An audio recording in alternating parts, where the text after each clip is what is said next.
I mentioned in the last video about posture and stance and grip, some of the fundamentals which are very, very important in golf.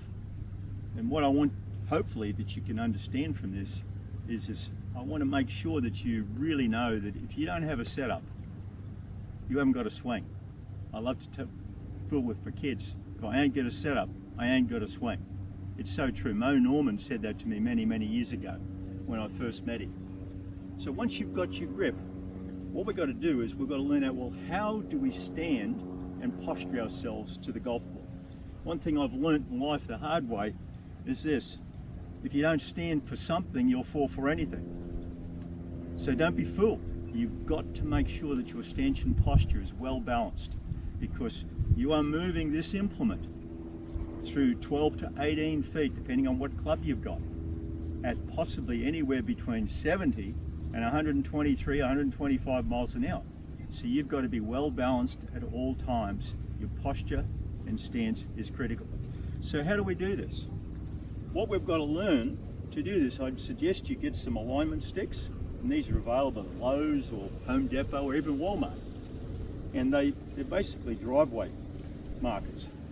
And they only cost about $3 and they're very worthwhile. I'd suggest you get 3 of them, because I'll show you later on little things that we can do to help you and enable you to become better with your golf swing.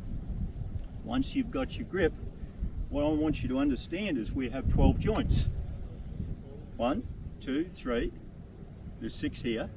1, 2, 3, there's 6 here. So there's 12 joints.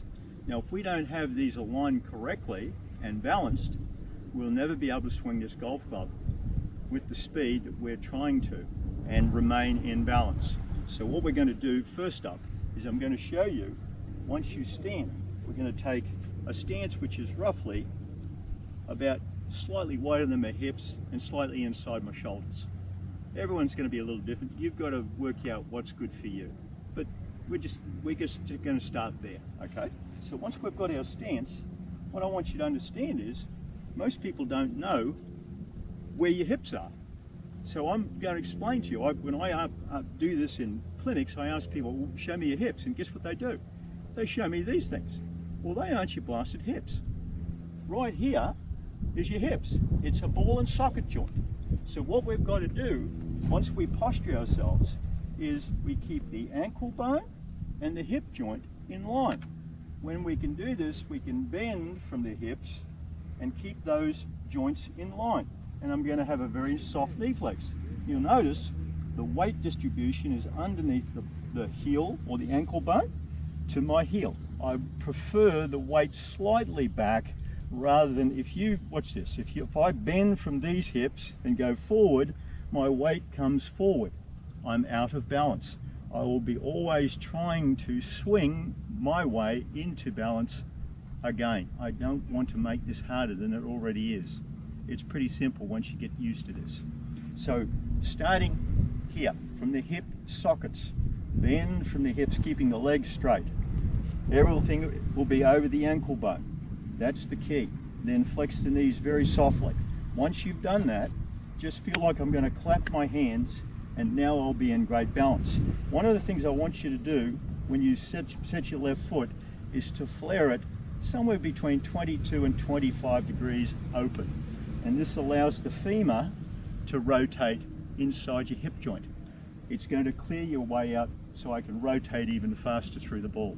We don't throw balls like this. We throw balls, we open our hips up and we release it later on. So once we've got our grip, we can now focus on how do we aim this club face.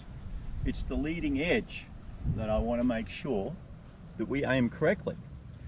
Now, when you see your target line, which is represented by this dowel, okay, what we're going to do is we want to make sure this club face is at least 90 degrees to the target. In my case, I'd like to see my club face just fractionally open, but let's start off with the square club face first, at 90 degrees to the target, okay? So once we've got this 90 degrees to the target, we're now going to place our left foot underneath. The ball position will be basically off my left ear, underneath my left armpit. Now I'm going to take my right foot stance, okay? You'll see my balance is my weight is evenly distributed, and I feel very, very, very comfortable. Again, hip joint, right over the ankle bone, bending from the hip joints, not the waist. I don't want my upper body putting pressure on the balls of my feet at all. I won't be able to swing correctly. So once we've got this pressure here, in the hands, in the feet, now we're all set to make our initial first move. The best way to practice this is in a mirror. Just keep looking at yourself, look at your image. And if you're starting to look like really good quality professional players, well, you're doing a pretty good job. The whole key is this: you've got to get very comfortable, you've got to get very natural, so I can always swing in balance. Every single time. You must complete your swing in balance. Don't jeopardize anything at the expense of balance. It's so, so, so important.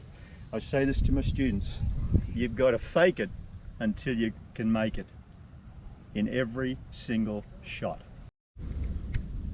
Ladies and gentlemen, if you want to continue what you're doing presently and not follow my lead and the suggestions I'm giving to you, you'll still have more hits than the Beatles. But if you decide that you want to change, work on your grip, work on your posture, work on your ball position, and work on the first move of the swing,